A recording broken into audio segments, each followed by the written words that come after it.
Welcome back, friends. So today we're going to do a little bit of roof maintenance. Stay tuned.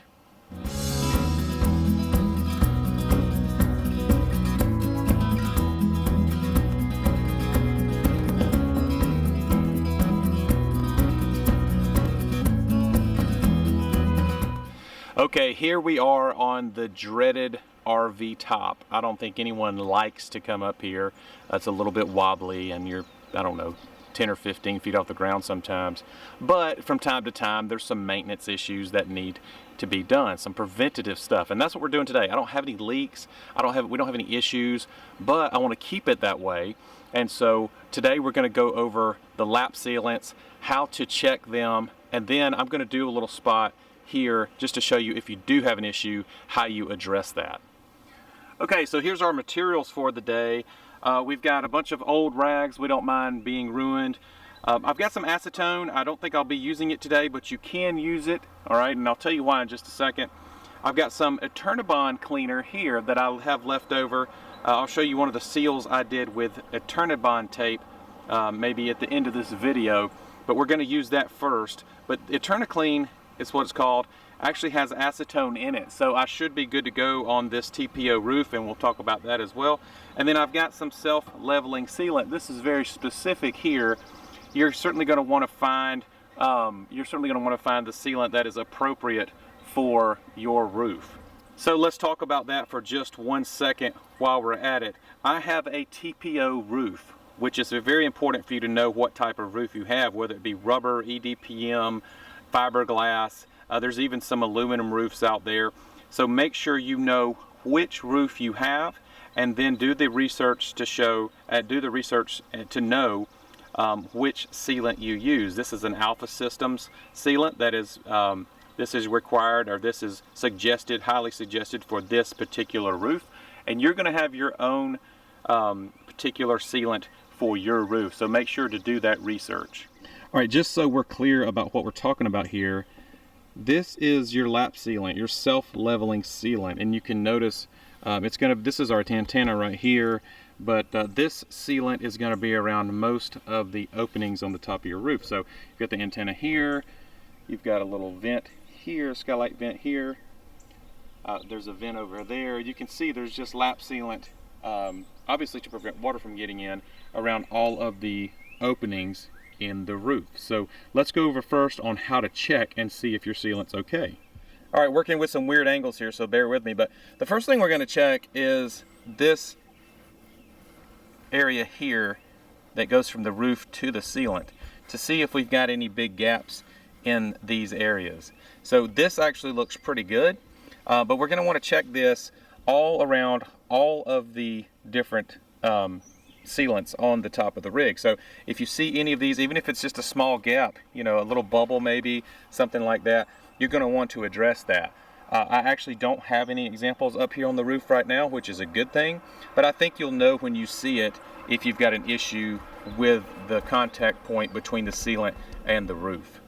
All right, the next thing we're going to look for is the pliability of the sealant, and right now if you press down, you can see that it makes a nice little indentation, and that just goes to show us that our sealant is still pliable. That's a really, really good thing. That's what we want. This rig is only, I guess the build date's about 2 years ago, so we should be good to go, and we are. This is some, you can see when I mash down, it makes an indentation, and again, it'll self-level itself out, as the name implies, of the sealant. So it looks like we're good to go there.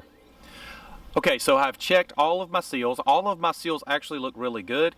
This rig is a manufacture date. This rig is about 2 years old, and I'm happy with that. I'm really glad that the seals are holding up very well. So I don't need to do anything, but I do have an area I want to address, and I'm going to do just a preventative touch-up just to show you, one, for peace of mind for myself, and then also just to show you what to do if you were to have an issue. Okay, so hopefully you can hear me. So this is the refrigerator vent here, and what we're doing is you can see that from time to time there is standing water that holds right here next to the fridge.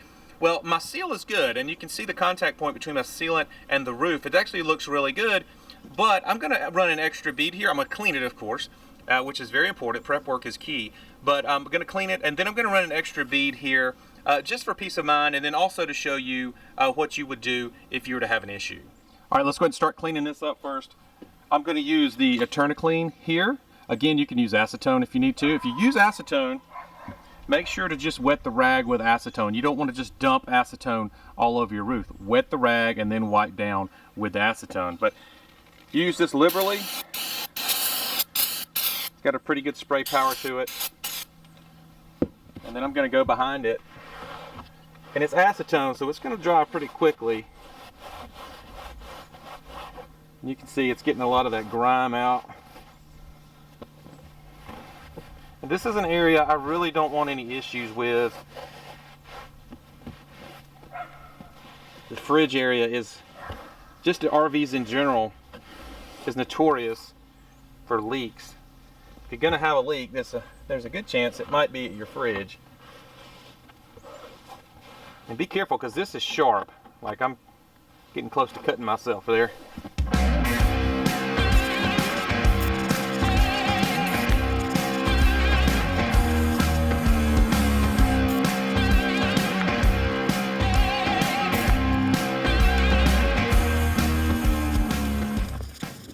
Okay, we're going to cut this open now. So what we want to do, we don't want a huge gap, okay? So I'm going to get here about that quarter spot and give it a good slice. Take your gun, poke a hole in there, like that, like so. This stuff is super, super messy, so just get ready to deal with a mess. Again, that's why you want rags that you just really don't care about throwing them away. All right, now what I'm going to do is I'm going to fill my tube. Trying to make sure you're in the video there. There we go. And then I'm going to push my button to let it go, so we don't have a bunch of excess product coming out the top. I know a lot of people forget to push this button down here to stop the flow of sealant. Don't forget to do that. It's going to save you a huge mess. All right, here we go. So I've got a clean surface now, nice and prepped. You're really worried about the surface between the sealant and the roof. So I'm just going to run a smooth bead, and it will level itself out. So I don't have to worry about being terribly accurate.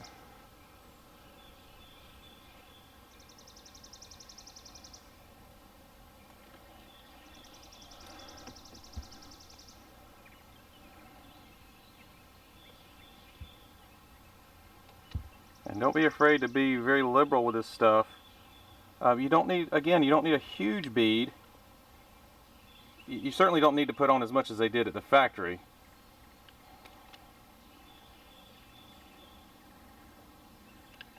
And you can see it leveling itself out already. Almost like you just want to put it on top of the seal and let it ooze down into that contact point. So obviously I'm not a professional here. I don't do this for a living, but it's on top of the roof. It really doesn't need to look super pretty.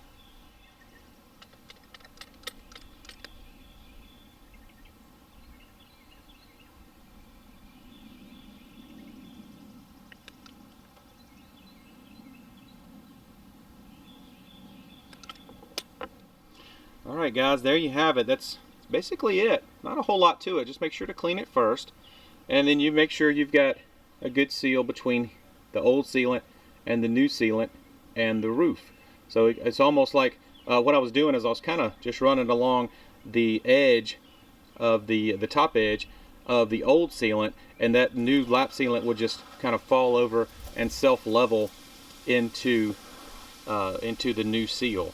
So we're looking good now. Again, I didn't need to do this.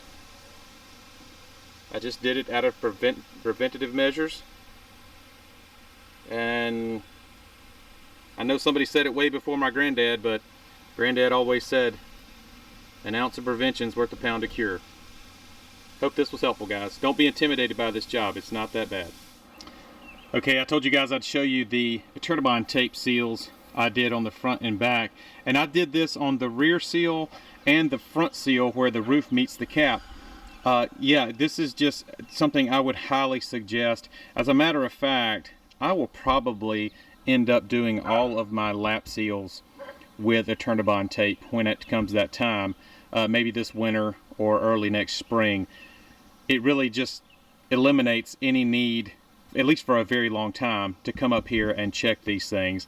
A Turnabond tape, if you don't have experience with it, it is awesome. I've had this tape on this RV now for almost 2 years, and then the last RV I made some repairs with it, and it holds up like a champ. So even have a kiddie pool that we use, and I was able to fix it with the Turnabond tape underwater. So this stuff is really, really great. I'll link to it in the description box below. If you're coming up here and you find out that these seals aren't what you want them to be, it may be worth your while to go ahead and sink the investment into some Turnabond tape. It is not cheap, but it's going to last you for a great long while. So I hope you enjoyed the video, guys. I hope it was useful. If it was, make sure to hit that like button and consider subscribing. See ya.